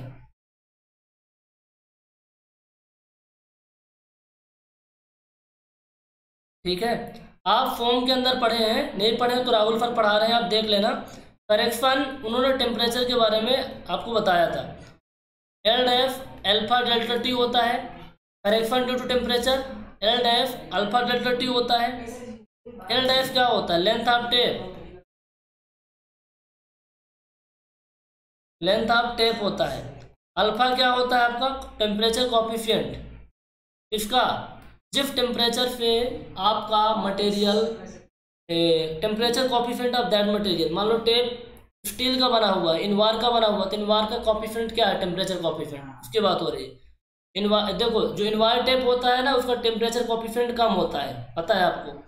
temperature coefficient of that material, of that material, जिस मटेरियल से आपका टेप या चैन बना हुआ है। और डेल्टा टी क्या होता है आपका? T M minus T naught. Length of tape है ना, जो टेप है, टेप की जो लेंथ है एक्चुअल में, ये आपका एल डैश, ठीक है। हो सकता है टेम्परेचर कम, टेम्परेचर ज़्यादा रहेगा तो स्ट्रेच हो जाएगा, फैल जाएगा ना, तो वो चीज़ें हैं। अल्फा क्या है? Temperature coefficient of that material, जिस मटेरियल से आपका इनवार से आपका टेप बना हुआ है। आपका टेप लाइलेन का बना है, तो लाइलेन के टेप का टेम्परेचर कॉफिशिएंट क्या होता है? लाइलेन मटेरियल का टेम्परेचर कॉफिशिएंट क्या होता है? आपका टेप स्टील का बना, तो स्टील का टेम्परेचर कॉफिशिएंट क्या होता है? उस चीज़ की बात कर रहा है। तो डेल्टा टी क्या होगा? T M minus T naught होता है, ठीक है।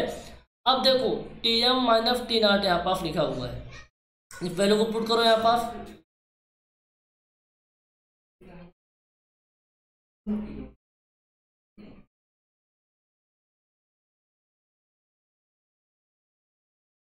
Correction due to temperature L dash alpha T M minus T naught होता है, ठीक है। T M minus T naught, अब टी एम में टी नॉट आप घटाओगे तो क्या आएगा? T M minus T naught लिखा हुआ है। हमें दो केस हमें मिले थे, तो मैं दोनों केस को लिख लेता हूँ। पहला वाला केस क्या था? T M is greater than T naught. दूसरा वाला केस क्या था आपका? T M is less than T naught. तो टी एम इज ज़्यादा है टी नॉट से, उस केस में वैल्यू क्या आएगी? पॉजिटिव आएगी। टी एम कम है तो उस केस में वैल्यू निगेटिव आएगी, ठीक है। टी एम आपका कम है बाबू, यहाँ पर T M minus T naught लिखा हुआ है, ठीक है ना। T M minus T naught लिखा हुआ है, तो टी एम यदि आपका ज़्यादा है तो टी नॉट कम घटाओगे तो पॉजिटिव में वैल्यू आएगी ना। टी एम आपका कम है 4 है और ये 3 है, तो माइनस में वैल्यू आएगी ना। नहीं ये 3 है, अरे मेरे भाई टी एम मान के चलो, T M is less than T naught, यानी 3 में 4 घटाओगे तो माइनस में वैल्यू आएगी ना। तो वही चीज़ है। तो फार्मूला में क्वेश्चन में क्या पूछेगा आपसे? ये पूछेगा कि जब टेम्परेचर, स्टैंडर्ड टेम्परेचर कम हो, temperature at the time of measurement, तो वैल्यू पॉजिटिव आती है, करेक्शन पॉजिटिव होता है ना। वैल्यू पॉजिटिव आने का मतलब यहाँ पर फिर करेक्शन पॉजिटिव होता है। जब आपका temperature at the time of measurement कम हो स्टैंडर्ड टेम्परेचर से, तो निगेटिव होता है, ठीक है। इस चीज़ को ध्यान रखना क्यों होता है, थोड़ा सा दिमाग लगा के समझ सकते हो आप। Correction due to pull, question number अगला आपका करेक्शन है पुल के कारण। थोड़ा सा और पढ़ लेते हैं। Correction due to pull,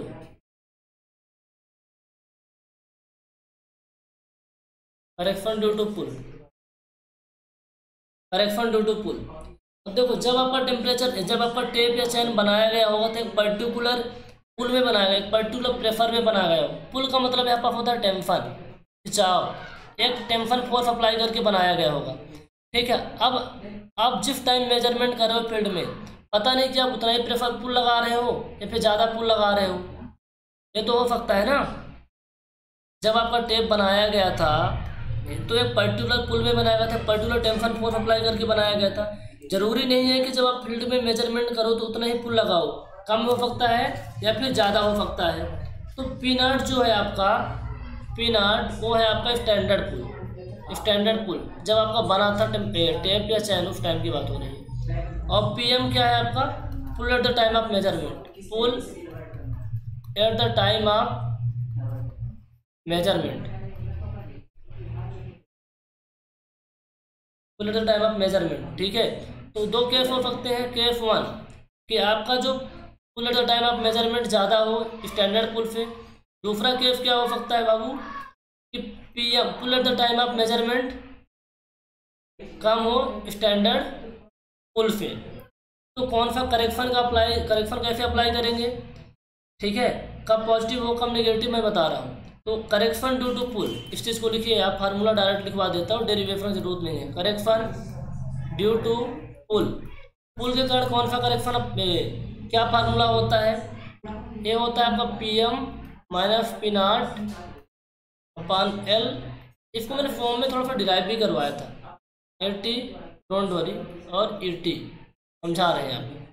PM क्या था, PM तो pull at the time of measurement, P naught क्या था, स्टैंडर्ड पुल था, ठीक है। अब AT समझ लेते हैं। AT का मतलब है area of cross section of tape and chain, कुछ भी जो आपके पास है, area of cross section, area of cross section किसका, टेप या फिर चैन का, ठीक है। ET क्या है, उस टेप एंड चैन का मॉडुलस ऑफ इलास्टिसिटी क्या है, मॉडुलस ऑफ इलास्टिसिटी, टेप या चैन किसी न किसी मटेरियल का बना है ना, तो उस मटेरियल की मॉडुलस ऑफ इलास्टिसिटी क्या है, तो आप लिखिए modulus of elasticity of tape and chain material, tape and chain जिस मटेरियल से बना है उसकी मॉडुलस ऑफ इलास्टिसिटी, ठीक है। PM तो बता चुका हूँ, पी नॉट बता चुका हूँ क्या होता है, L क्या है, L क्या है, जो आपने लेंथ ऑफ लाइन मेजर की, length of line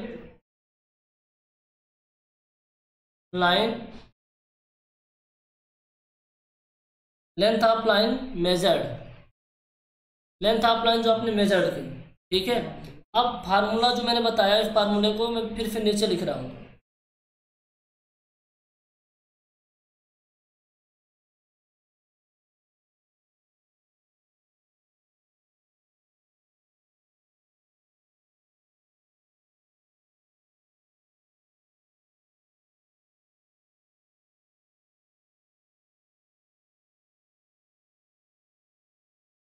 just minute, चलो ठीक है चलो। तो correction due to pull, correction due to pull ये फार्मूला होता है। हमारे पास दो केस थे, एक था PM is greater then P not, दूसरा क्या था PM is less then P not, ठीक है। तो यदि PM ज़्यादा होगा पी नॉट से तो करेक्शन कैसा होगा, पॉजिटिव, अंदाज लगा पा रहे हो, PM ज़्यादा होगा पी नॉट से तो करेक्शन पॉजिटिव होगा, PM कम होगा पी नॉट से, PM कम है पी नॉट से, मान लो PM 3 है, करेक्ट पी नॉट 4 है तो निगेटिव आएगा ना, तो यहाँ से निकल के आता है। इसको भी ध्यान में रखना और इसको भी ध्यान में रखना, तो काम आप लोगों का हो जाएगा, ठीक है, काम आप लोगों का हो जाएगा। ये तो क्या था, ये आपका क्या था, पुल के बारे में, पुल के बारे में मैंने क्या बता रहे थे, देखो आप, ये पॉइंट A था, पॉइंट B था, अब आप टेप ऐसे लगा के मेजरमेंट कर रहे हो, तो आप मान लो पुल कम लगा रहे हो, पुल कम लगा रहे हो, पुल क्या कर रहे हो आप, कम लगा रहे हो, तो होगा क्या कि आपका जो टेप एंड चैन ऐसे हो जाएगा, झूल जाएगा, आप कम लगाओगे, जब झूल जाएगा में क्या करेक्शन कौन सा होगा, निगेटिव। और झूलने में क्या बोलते हैं, फैक कर जाना, सुनो, झूलने में क्या बोलते हैं, फैक कर जाना। तो फैक जब झूल जाता है, यानी झूलेगा कब, जब आपका पी नॉट क्या होगा, पी नॉट पुल जो आपका है at the time of measurement वो कम है, pull at the time of measurement क्या है,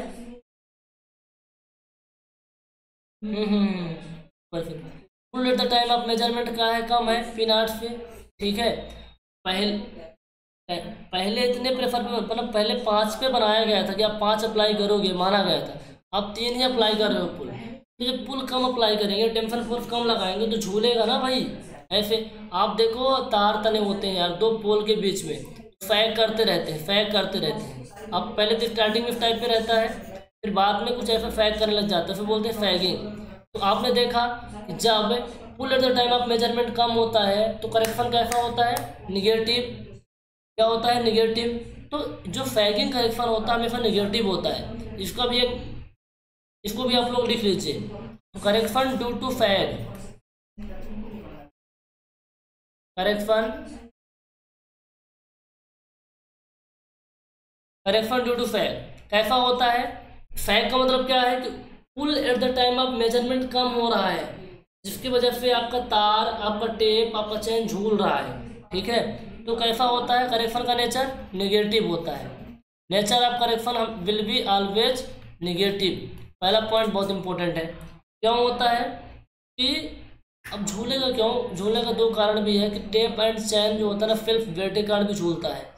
ये आपका दो पोल हैं, ए एक है ये बी है। इस तरीके से पहले स्टेट आपने किया, वेट के कारण ऐसे झूल जाता है। ठीक, अपने वेट के कारण ये झूल जाता है, तो बोलते हैं फैगिंग। तो कैसा होगा, निगेटिव होता है। ठीक है, इसके लिए कौन सा करेक्शन अप्लाई करते हैं, निगेटिव। लेकिन कितना होता है करेक्शन ड्यू टू फैग, ये आपका होता है W² L/24 PM², 24 PM²। Correction due to fag होता है W² L/24 PM²।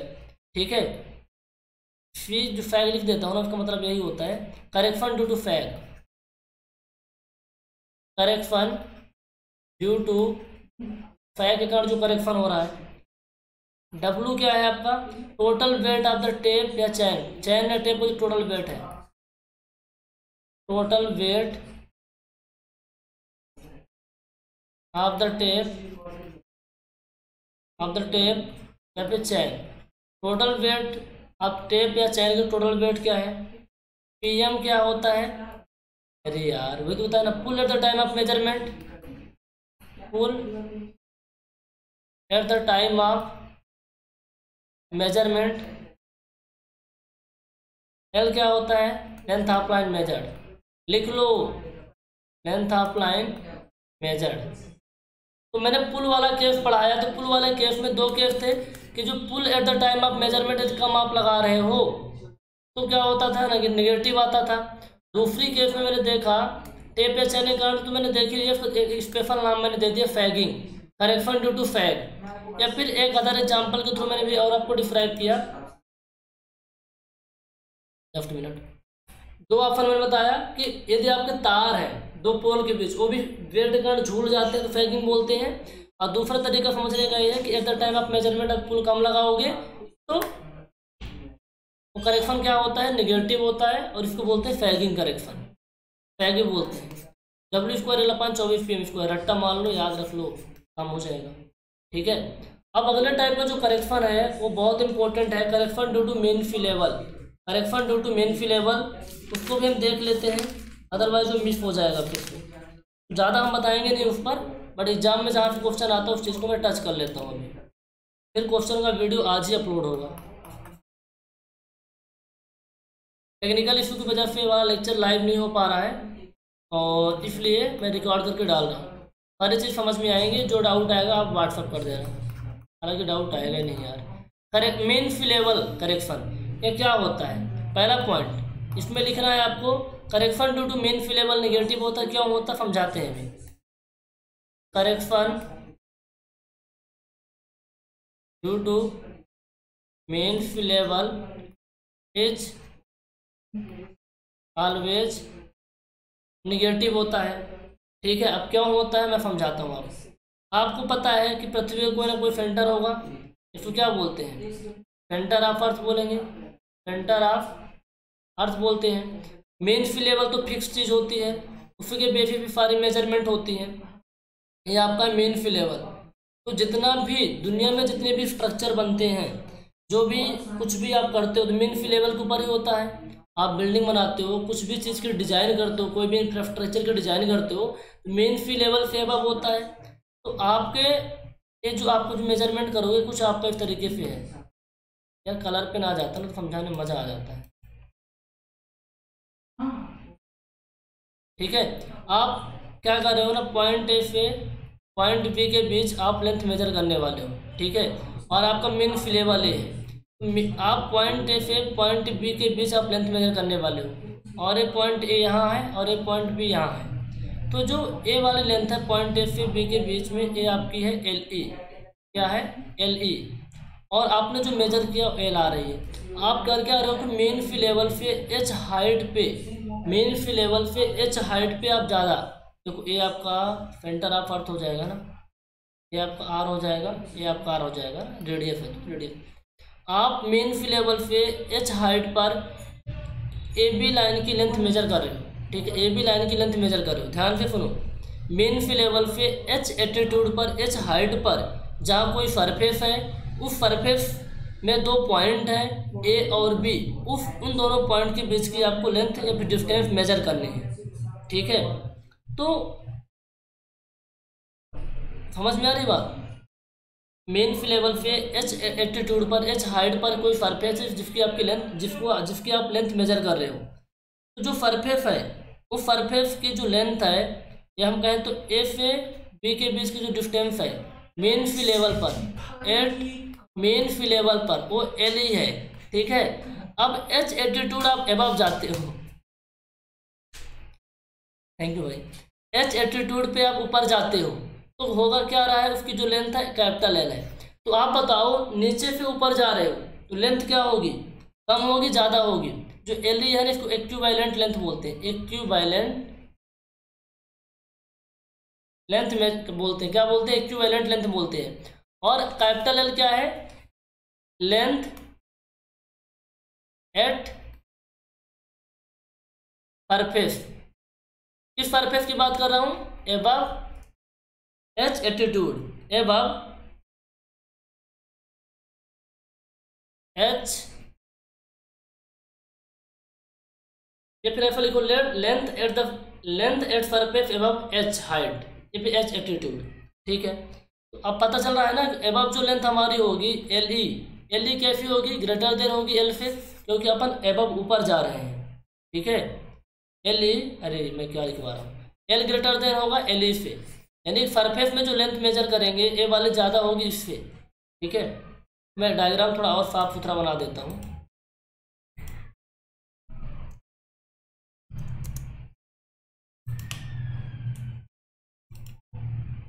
देखो, ये आपका मेन लेवल था, ये अर्थ का सेंटर है, ये जो आपका क्या होगा, रेडियस होगा, क्या होगा, ये आपका रेडियस होगा, ये आपका रेडियस होगा। अर्थ से सेंटर से मेन सी लेवल आपका ए है, मेन सी लेवल से एच एल्टीट्यूड पर कोई सरफेस है। ठीक है, जिसमें आपको दो पॉइंट के बीच की आपको लेंथ मेजर करनी थी। हम मान रहे हैं कि जो ए लेंथ होगी, ए लेंथ आपकी एल आ रही है, और सरफेस में इन दोनों पॉइंट के बीच की जो लेंथ आ रही है एल ई आ रही है, इक्विवेलेंट लेंथ मान लेते हैं। हमें पता है कि एच एल्टीट्यूड ऊपर जाएंगे तो लेंथ हमारी क्या होगी, ज़्यादा होगी, यानी एल ग्रेटर देन होगा एल ई से। तो हमें कितना करेक्शन अप्लाई करना पड़ेगा, कितना करेक्शन अप्लाई करना पड़ेगा, एक क्वेश्चन आएगा।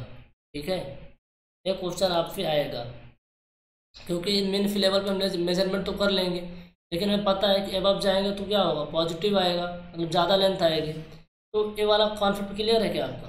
एंगल बराबर क्या होता है, एंगल बराबर होता है आर्क अपॉन रेडियस। अरे भाई, कोण बराबर क्या होता है, चाप बटे त्रिज्या, होता है नहीं होता, होता है ना। आपका ए एंगल था थीटा, तो थीटा बराबर आर्क कितना है आपका, एल ई है, ये वाला आर्क है ना, ये वाला आर्क है, एल ई है, रेडियस कितना है, आर है। तो एल इज इक्वल टू क्या हो जाएगा, L is equal to R theta हो जाएगा, L is equal to R theta हो जाएगा। तो यदि आप एल बराबर लिखोगे तो क्या होगा, ये तो ए आर था यहाँ तक का, तो ए आपका कितना है टोटल, अरे भाई यहाँ से यहाँ तक कितना हो जाएगा, आर प्लस एच हो जाएगा, आर प्लस एच हो जाएगा ना। आर की जगह हम क्या लिख देंगे, आर प्लस एच थीटा। ठीक है, एल ई बराबर आर थीटा, एल बराबर आर प्लस एच थीटा। समझ में आ रही बात, आ रही है। तो इन दोनों को क्या करते हैं, आपस में इक्वल कर लेते हैं। Equation number first, equation number second, equal कर लो बोथ को, है ना। बोथ इक्वेशन को अपन आपस में डिवाइड भी कर सकते हैं, फिर इक्वल कर लेते हैं, जैसा भी करना हो। फिर पहली वाली इक्वेशन से दूसरी वाली इक्वेशन को हम डिवाइड करें, L E upon L is equal to R theta upon R plus H theta. Theta फिर थीटा आपका क्या हो जाएगा, कैंसिल हो जाएगा। तो L E upon L is equal to R upon R plus H आ जाएगा, आर प्लस एच आ जाएगा। एल ई कैसे हो जाएगा, R L upon R plus H. ठीक है,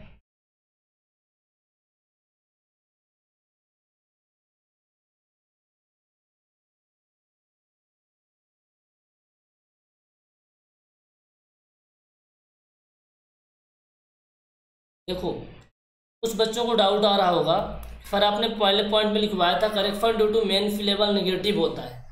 मतलब मैं समझाना ये चाहता हूँ कि ये आपका मेन फिलेबल है, आप ये सरफेस है, तो सरफेस में आप जो लेंथ मेजर करोगे वो ज़्यादा होगी मेन फिलेबल पे, क्योंकि मेन फिलेबल पे एच हाइट पे आप मेजर कर रहे हो, इसलिए वहाँ निगेटिव लिखा है, तो कंफ्यूज नहीं होना है।